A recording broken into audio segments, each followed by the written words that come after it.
मैं डॉक्टर संतोष कुमार उपाध्याय अभिनव भारत अकेडमी में आपके समक्ष एक बार पुनः उपस्थित हूँ।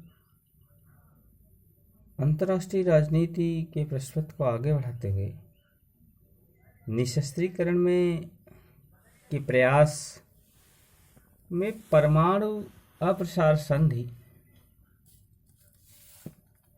1968, क्योंकि परमाणु अप्रसार संधि जिसको एनपीटी कहा जाता है, नॉन प्लॉरिफरेशन ट्रीटी, एनपीटी के नाम से भी जाना जाता है। तो यह परमाणु अप्रसार संधि एनपीटी, नॉन प्लॉरिफिकेशन ट्रीटी, द्वितीय विश्व युद्ध के बाद अणुविज्ञान तेजी से बहुत से राष्ट्रों में फैल गया। सारे विश्व में कई हजार वैज्ञानिक एवं तकनीशियन इस नए कार्य में प्रशिक्षित किए गए।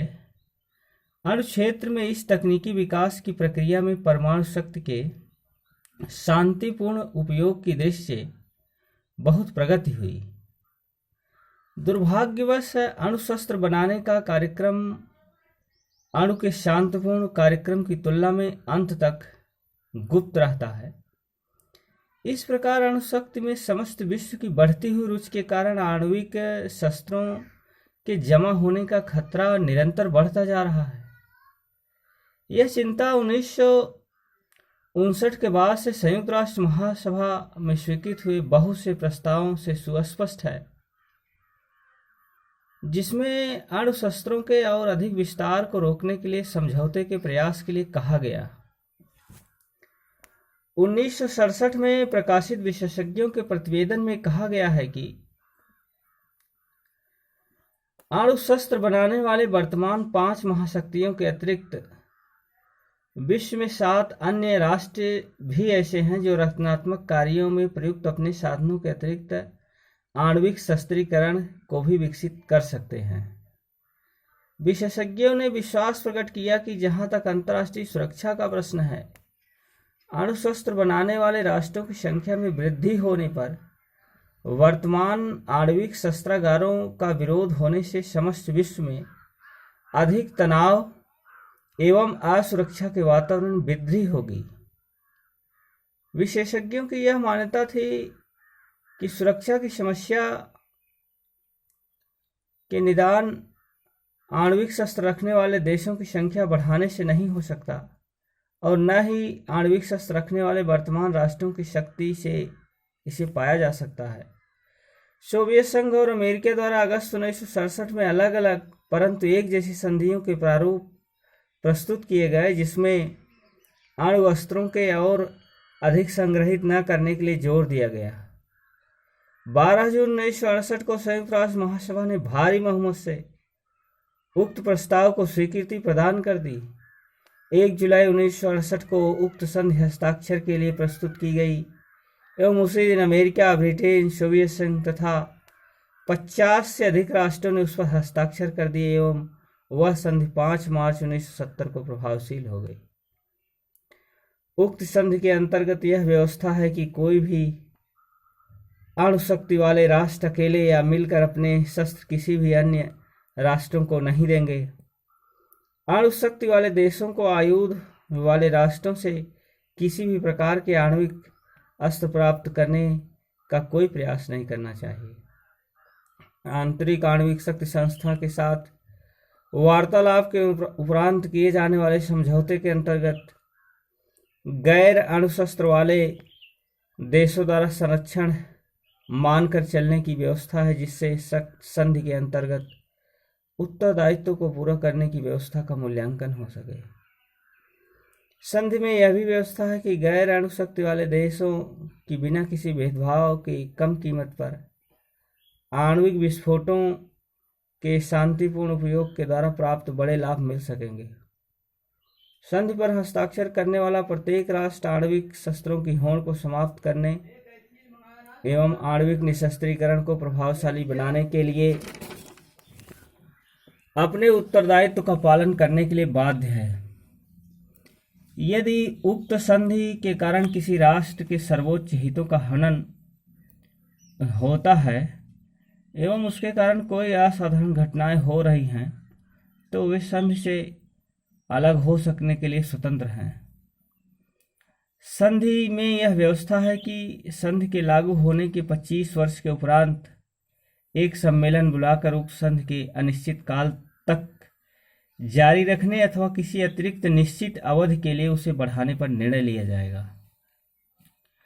संयुक्त राष्ट्र के महासचिव उथांट ने उक्त संधि के संदर्भ में अपनी टिप्पणी में कहा कि आणविक विश्वयुद्ध के खतरे को सीमित करने में सहयोग करने के अतिरिक्त यह संधि विकासशील राष्ट्रों के लिए नए अवसर प्रदान करेगी, क्योंकि अस्त्रों के उत्पादन तथा अधिग्रहण को त्यागने के उपरांत ये राष्ट्र अपनी सामग्री एवं धन के बहुत बड़े अपव्यय के भार से मुक्त होकर उपलब्ध साधनों को आर्थिक, सामाजिक तथा वैज्ञानिक प्रगति में लगा सकते हैं। उन्होंने यह भी कहा कि इस संधि ने विशेषकर आणविक शस्त्रों वाले महादेशों के ऊपर एक नया एवं गंभीर उत्तरदायित्व डाल दिया है, जिसके कारण आणविक शस्त्रों की होड़ को समाप्त करने, आणविक निशस्त्रीकरण तथा सब प्रकार के लिए पूर्ण निशस्त्रीकरण के संदर्भ में शांति स्थापित करने के उपायों के बारे में वार्तालाप चलाया जा सकता है। संधि के प्रारूप पर सबसे अधिक आपत्ति फ्रांस, इटली, पश्चिमी जर्मनी और भारत को थी। भारत ने आणविक अप्रसार संधि पर हस्ताक्षर नहीं किए। भारत के अनुसार यह संधि भेदभावपूर्ण है, असमानता पर आधारित है और एक पक्षीय एवं अपूर्ण है। भारत को अपनी इस नीति के कारण परमाणु क्लब के सदस्यों को की कड़ी आलोचना का सामना करना पड़ा। भारत का मानना है कि आणविक आयुधों के अप्रसार को रोकने के लिए पूर्ण निशस्त्रीकरण के उद्देश्यों की पूर्ति के लिए क्षेत्रीय नहीं अंतर्राष्ट्रीय स्तर पर प्रयास किए जाने चाहिए। भारत की चीन से तुलना करना भी बेईमानी है। हालांकि चीन ने परमाणु अप्रसार संधि पर हस्ताक्षर करने का फैसला किया। भारत के अनुसार परमाणु अप्रसार संधि पर हस्ताक्षर के बावजूद चीन एक शक्तिशाली परमाणु देश ही रहेगा, क्योंकि प्रस्तावित परमाणु अप्रसार संधि भावी हथियारों पर रोक लगाती है और फिर चीन की सुरक्षा का ऐसा कोई खतरा भी नहीं है जैसा भारत को है।